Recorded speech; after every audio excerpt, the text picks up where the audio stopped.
Prime Minister Christopher Luxon has today sacked his first ministers, Media and Communications Minister Melissa Lee and Minister for Disability Issues Penny Simmons. Lee's been axed because of her handling of the media crisis, and she has also been removed from Cabinet. Arts and Culture Minister Paul Goldsmith will take over media, while Climate Change Minister Simon Watts has been brought into Cabinet.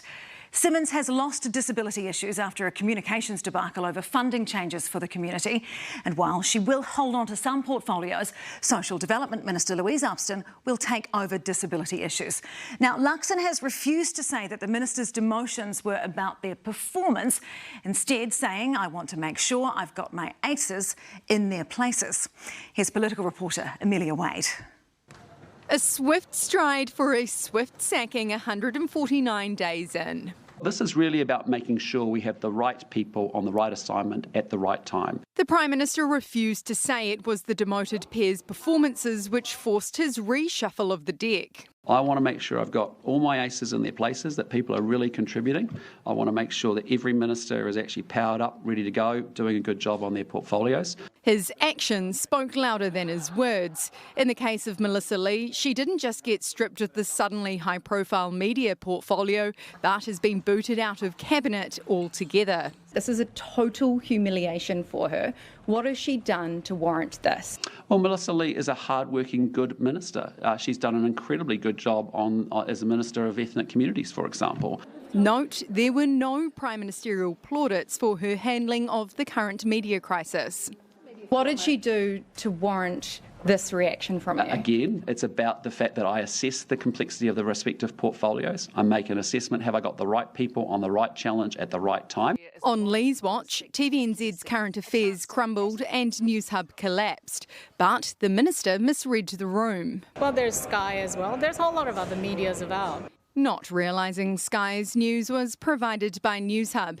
Then, even with 6 weeks' warning, the minister seemed caught on the back foot when it was confirmed hundreds would lose their jobs. She couldn't talk about what work she'd done. It is a process, and I cannot give you exactly when that's going to happen. Why can't you give them that certainty? I don't control the timing, and what I'm actually saying is that there is a paper, and it is actually in the process. Melissa Lee's invisibility during a crisis for the media and therefore a crisis for our democratic institutions has been absolutely baffling. Lee was once a journalist, then for the past 16 years has been an MP, and in opposition was the spokesperson for media for 6 years. I acknowledge, it's disappointing certainly for Melissa. I get that and I understand that, and she played that back to me, and I fully understand. It's a tough day in that regard. A tough day, but the right call. That was the mood outside her Mount Albert office. She appeared to be caught on the hop a wee bit. Probably just the fact that she hasn't performed. She obviously was given a role to do and she hasn't done it. Luxon stepped in and just swooped through with a big knife and said she's out of there. Lee will hold on to the economic development and ethnic communities portfolios. Her office buddy, Paul Goldsmith, Minister for Justice, Treaty Negotiations, Arts, Culture and Heritage and state-owned enterprises will also pick up media. Goldsmith, he's the guy, he's the fix-it man. One person gets biffed out and somebody gets biffed in, and they're probably bad as each other. What Paul Goldsmith will do is take stock. He has components of the media and communications portfolio. If you think about local content creation, particularly under New Zealand On Air and the New Zealand Film Commission. The PM showing he'll move quickly to replace struggling ministers. Penny Simmons is also out as the Disabilities Minister, with the Prime Minister saying a more senior minister is needed to oversee a ministry with major financial issues. She was in charge amid an uproar over changes to the rules around funding for support services. Today, some of those rules were clarified. Here's our political reporter, Jamie Ensor. Support funding helps Gabrielle Hogg with some activities many of us take for granted. Expenses for my support workers to travel outside of Auckland to support me in employment, to visit my boyfriend, to visit my family. She's just one of many angered by changes Waikaha, the Ministry of Disabled People, announced earlier this year for support service funding rules. It's just really unfair. It's not impractical for us to want to have some conditions and regulations around that. Frustration also at how the minister handled it. The funding has also been used for massages, overseas travel, pedicures. I don't think she's a bad person per se. I just think she wasn't equipped for that role. The community was out in force over the weekend. There's been a really big loss of trust.